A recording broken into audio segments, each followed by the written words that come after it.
வணக்கம். மாநிலச் செய்திகள் வாசிப்பவர் முகமது.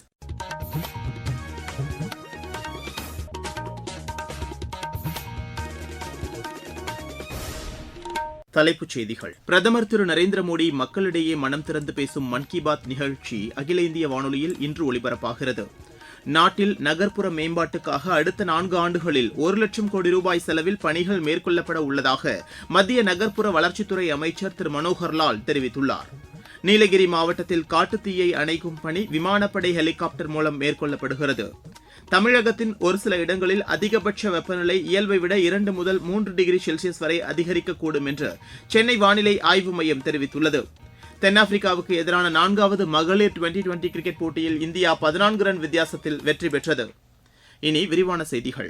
பிரதமர் திரு நரேந்திர மோடி மக்களிடையே மனம் திறந்து பேசும் மன் கி பாத் நிகழ்ச்சி அகில இந்திய வானொலியில் இன்று காலை 11 மணிக்கு ஒலிபரப்பாகிறது.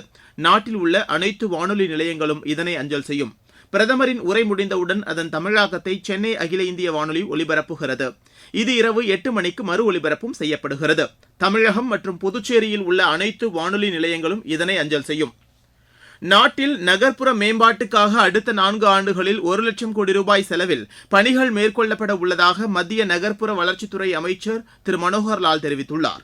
புதுதில்லியில் நேற்று நடைபெற்ற வீட்டு வசதி மற்றும் நகர்ப்புற மேம்பாட்டுக் கழகத்தின் 56வது நிறுவன தின நிகழ்ச்சியில் பேசிய அவர், நகர்ப்புற சவால் நிதியத்திலிருந்து இந்த மேம்பாட்டு பணிகள் மேற்கொள்ளப்படும் என்றார்.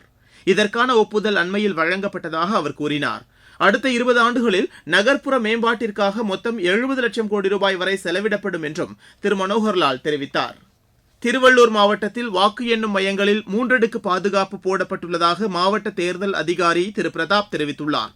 பாதுகாப்பு ஏற்பாடுகளை ஆய்வு செய்த பின் திருவள்ளூரில் நேற்று செய்தியாளர்களிடம் பேசிய அவர், இந்த இடங்களில் மொத்தம் 387 சிசிடிவி கேமராக்கள் பொருத்தப்பட்டுள்ளதாக கூறினார். 23ஆம் தேதி தேர்தல் முடிவுற்ற பின்னர் அங்கிருந்த நம்முடைய இவிஎம், விவிபேட் உள்ளிட்ட நம்முடைய வாக்குப்பதிவு இயந்திரங்கள், நம்முடைய ஆவணங்கள் 17C ஃபார்ம்ஸ் இது எல்லாமே எடுத்துட்டு நம்முடைய மண்டல அலுவலர்கள் 3 இடங்களில் நம்முடைய வாக்குப்பதிவு இயந்திரங்கள் பத்திரமாக சேமிக்கப்படும் என. ஒன்று, நம்முடைய செவ்வாப்பேட்டை பாலிடெக்னிக்கில் 4 சட்டமன்ற தொகுதிகள் அங்கு உள்ளன. நம்முடைய ஸ்ரீராமில் இருக்கிற 2 கல்லூரிகள், ஒன்று பாலிடெக்னிக், இன்னொன்னு ஸ்கூல். இந்த 2 இடங்களிலும் 3 தொகுதிகள் வீதம், மொத்தம் 10 சட்டமன்ற தொகுதிகள் இந்த 2 லொகேஷன்ல இருக்கிற 3 பில்டிங்ஸ்ல நம்ம ஸ்டோர் பண்ணிருக்கோம். ஒவ்வொரு இடங்களிலும் 3 அடுக்கு பாதுகாப்புகள் மேற்கொள்ளப்பட்டு வருகின்றன. முதல் அடுக்கு ஸ்ட்ராங் ரூம் ஒட்டி இருக்கிற இடங்கள் மத்திய காவல் படையினர் அவங்களோட பாதுகாப்பு பணிகள்ல ஈடுபட்டு இருக்காங்க. 2ஆம் வளையம் தமிழ்நாடு சிறப்பு காவல் படை அவங்களோட பணிகளை மேற்கொண்டுட்டு இருக்காங்க. 3வது நம்முடைய மாநில காவல் படையினர் அவங்களோட பாதுகாப்பு பணியில ஈடுபட்டு இருக்காங்க. 3 இடங்களும் சேர்த்து ஒரு 320க்கும் மேற்பட்ட கண்காணிப்பு கேமராக்கள் பொருத்தப்பட்டு இதை மானிட்டர் பண்ணிருக்கிறோம்.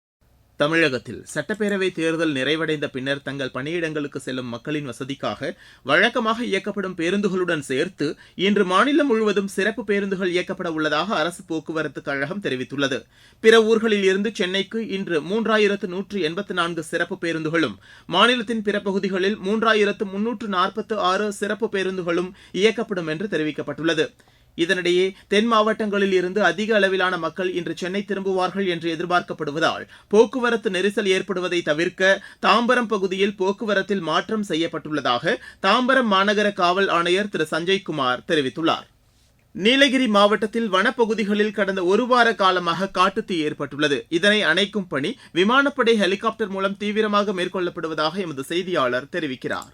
நீலகிரி வனக்கோட்டத்திற்குட்பட்ட பார்சன்ஸ் வேலி, பைக்கார வனப்பகுதிகளில் காட்டுத்தீ ஏற்பட்டு 1 வார காலமாக எரிந்து வருகிறது. இதனை கட்டுப்படுத்த முடியாமல் வனத்துறையினர் தொடர்ந்து போராடி வரும் நிலையில் தமிழக வனத்துறை கோரிக்கை விடுத்ததை அடுத்து விமானப்படை ஹெலிகாப்டர் தீயை தண்ணீர் ஊற்றி அணைக்கும் பணிக்காக வரவைக்கப்பட்டது. இந்த ஹெலிகாப்டரில் பார்சன்ஸ் வேலி மற்றும் எமரால்டு அணைகளில் இருந்து தண்ணீர் கொண்டு செல்லப்பட்டு தீயை அணைக்கும் பணி நடைபெற்றது. இதுவரை 16,000 லிட்டர் தண்ணீர் ஊற்றப்பட்ட நிலையில் காட்டுத்தீ கட்டுக்குள் வராமல் தொடர்ந்து எரிந்து வருகிறது. கடந்த 1 வார காலமாக நீலகிரி மாவட்ட வனப்பகுதியில் எரிந்து வரும் காட்டுத்தீ காரணமாக சுமார் 2000 ஏக்கர் வனப்பகுதி எரிந்து நாசமாகி உள்ளது. உதகையிலிருந்து சரவணன்.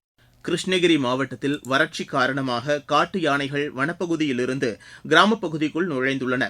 இதை விரட்ட வனத்துறையினர் முயற்சி மேற்கொண்டுள்ளதாக எமது செய்தியாளர் தெரிவிக்கிறார். கிருஷ்ணகிரி மாவட்டத்தில் உள்ள வேப்பனப்பள்ளி அருகே கொங்கணப்பள்ளி, நேரலகிரி, மகராஜக்கடை, நாரலப்பள்ளி உள்ளிட்ட 100க்கும் மேற்பட்ட கிராம பகுதிகள் வனப்பகுதிகளை சுற்றி அமைந்துள்ளது. இந்த வனப்பகுதியில் இருந்து 5க்கும் மேற்பட்ட காட்டு யானைகள் கடந்த சில நாட்களாக கிராம பகுதிக்குள் உலா வருகின்றன. வனப்பகுதியில் நிலவி வரும் வறட்சியின் காரணமாக உணவினை தேடி கிராம பகுதிக்குள் உலா வருவதால் பொதுமக்கள் அச்சமடைந்துள்ளனர். தகவல் அறிந்த வனத்துறையினர் யானைகளை வனப்பகுதிக்குள் விரட்டும் பணியில் ஈடுபட்டு வருகின்றனர். கிருஷ்ணகிரியிலிருந்து ராஜா சின்னத்தம்பி.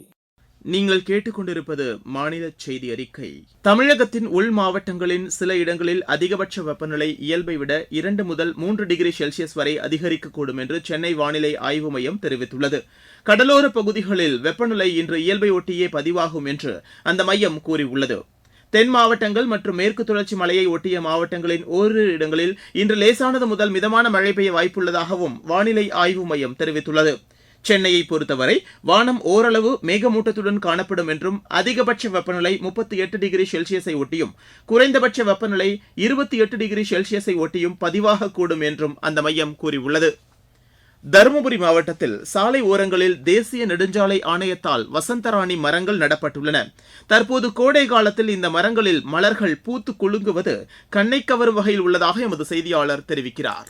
தேசிய நெடுஞ்சாலை ஓரங்களில் எங்கும் ரோஸ் அல்லது இளஞ்சிவப்பு நிற பூக்கள் பூத்து குலுங்கும் மரங்களை நம்மால் காண முடிகிறது. இலைகள் மறைத்தவாறு இலைகளே தெரியாமல் பூக்கள் மலர்ந்திருக்கும் இந்த மரம் ரோசி ட்ரம்பெட் என்கின்ற மரம். இந்த மலர்கள் ட்ரம்பெட் இசைக்கருவியை போல் இருப்பதால் இந்த மரத்துக்கு இப்படி பெயர் வந்துள்ளது. தமிழில் இந்த மரத்துக்கு வசந்தராணி என்கின்ற பெயர் வழங்கப்பட்டுள்ளது. இந்த மரங்களில் சில அடர் இளஞ்சிவப்பு நிறத்திலும் சில வெளுத்த இளஞ்சிவப்பு நிறத்திலும் பூக்களை கொண்டுள்ளன. இந்த மரங்களில் மார்ச் மாதம் முதல் மே மாதம் வரை பூக்களை காண முடியும். பெங்களூரு சேலம் தேசிய நெடுஞ்சாலை ஓரங்களில் பல்வேறு பகுதிகளில் இந்த மரங்களை காண முடிகிறது. இந்திய தேசிய நெடுஞ்சாலை ஆணையத்தின் மூலம் இந்த மரங்கள் நடப்பட்டுள்ளது. கடும் வறட்சியான இந்த கோடையிலும் இந்த மரங்களில் பூக்கள் பூத்து குலுங்குகிறது. வாகனங்களில் செல்வோரின் கண்களுக்கு இதமாக இந்த மலர்கள் அமைந்துள்ளது. தருமபுரியில் இருந்து மா தண்டபாணி.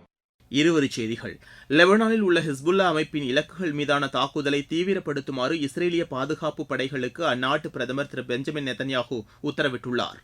கடலோர காவல்படையின் அதிநவீன நிர்வாக வளாகத்தை அந்த படையின் தலைமை இயக்குநர் திரு பரமேஷ் சிவமணி புதுச்சேரியில் நேற்று திறந்து வைத்தார். தென்காசி மாவட்டம் புளியங்குடி அருகே வெறிநாய் கடித்ததில் 10க்கும் மேற்பட்டோர் காயமடைந்தனர். உலக கால்நடை மருத்துவ தினத்தை முன்னிட்டு நாமக்கல் கால்நடை மருத்துவக் கல்லூரி மற்றும் ஆராய்ச்சி நிலையத்தில் நேற்று 100க்கும் மேற்பட்ட செல்லப்பிராணிகளுக்கு இலவசமாக தடுப்பூசிகள் போடப்பட்டன. கும்பகோணம் அருள்மிகு சாரங்கபாணி மற்றும் சக்கரபாணி ஆலய கருட சேவை நேற்று விமரிசையாக நடைபெற்றது. காஞ்சிபுரத்தில் வாக்கு எண்ணும் மையத்தை மாவட்ட தேர்தல் அதிகாரி திருமதி ஸ்னேகா பார்வையிட்டு ஆய்வு செய்தார். விளையாட்டுச் செய்திகள். தென்னாப்பிரிக்காவுக்கு எதிரான 4வது மகளிர் டுவெண்டி கிரிக்கெட் போட்டியில் இந்தியா 14 ரன் வித்தியாசத்தில் வெற்றி பெற்றது. ஜோஹனஸ்பர்கில் நேற்று நடைபெற்ற இப்போட்டியில் முதலில் பேட் செய்த இந்தியா நிர்ணயிக்கப்பட்ட 20 ஓவரில் 5 விக்கெட் இழப்புக்கு 185 ரன் எடுத்தது. 186 ரன் என்ற வெற்றி இலக்குடன் பின்னர் களமிறங்கிய தென்னாப்பிரிக்க அணி 20 ஓவரில் 9 விக்கெட் இழப்புக்கு 171 ரன் எடுத்து தோல்வியடைந்தது. 5 போட்டிகளை கொண்ட இந்த தொடரில் 3-1 என்ற கணக்கில் தென்னாப்பிரிக்கா முன்னிலையில் உள்ளது. இரு அணிகளும் இடையிலான 5வது மற்றும் இறுதி டுவெண்டி கிரிக்கெட் போட்டி நாளை பெனோனியில் நடைபெற உள்ளது. ஐபிஎல் கிரிக்கெட் போட்டியில் ஹைதராபாத் அணி 5 விக்கெட் வித்தியாசத்தில் ராஜஸ்தான் அணியை வென்றது. ஜெய்ப்பூரில் நேற்று நடைபெற்ற இப்போட்டியில் முதலில் விளையாடிய ராஜஸ்தான் அணி நிர்ணயிக்கப்பட்ட 20 ஓவரில் 6 விக்கெட் இழப்புக்கு 228 ரன் எடுத்தது. 229 ரன் எடுத்தால் வெற்றி என்ற இலக்குடன் பின்னர் விளையாடிய ஹைதராபாத் அணி 18.3 ஓவரில் வெற்றி இலக்கை எட்டியது. முன்னதாக தில்லியில் நேற்று நடைபெற்ற மற்றொரு ஆட்டத்தில் பஞ்சாப் அணி 6 விக்கெட் வித்தியாசத்தில் தில்லி அணியை வென்றது. சென்னையில் இன்று நடைபெறும் போட்டியில் சென்னை அணி குஜராத் அணியை எதிர்கொள்கிறது. இப்போட்டி பிற்பகல் 3:30 மணிக்கு தொடங்குகிறது. இன்று நடைபெறும் மற்றொரு ஆட்டத்தில் லக்னோ அணி கொல்கத்தா அணியை எதிர்கொள்கிறது. இப்போட்டி இரவு மணி 7:30க்கு தொடங்குகிறது. மீண்டும் தலைப்புச் செய்திகள். பிரதமர் திரு நரேந்திர மோடி மக்களிடையே மனம் திறந்து பேசும் மன் கி பாத் நிகழ்ச்சி அகில இந்திய வானொலியில் இன்று ஒலிபரப்பாகிறது. நாட்டில் நகர்ப்புற மேம்பாட்டுக்காக அடுத்த 4 ஆண்டுகளில் 1 லட்சம் கோடி ரூபாய் செலவில் பணிகள் மேற்கொள்ளப்பட உள்ளதாக மத்திய நகர்ப்புற வளர்ச்சித்துறை அமைச்சர் திரு மனோகர்லால் தெரிவித்துள்ளார். நீலகிரி மாவட்டத்தில் காட்டுத்தீயை அணைக்கும் பணி விமானப்படை ஹெலிகாப்டர் மூலம் மேற்கொள்ளப்படுகிறது. தமிழகத்தின் சில இடங்களில் அதிகபட்ச வெப்பநிலை இயல்பை விட 2 முதல் 3 டிகிரி செல்சியஸ் வரை அதிகரிக்கக்கூடும் என்று சென்னை வானிலை ஆய்வு மையம் தெரிவித்துள்ளது. தென்னாப்பிரிக்காவுக்கு எதிரான 4வது மகளிர் டுவெண்டி கிரிக்கெட் போட்டியில் இந்தியா 14 ரன் வித்தியாசத்தில் வெற்றி பெற்றது. இத்துடன் இந்த செய்தி அறிக்கை நிறைவடைகிறது.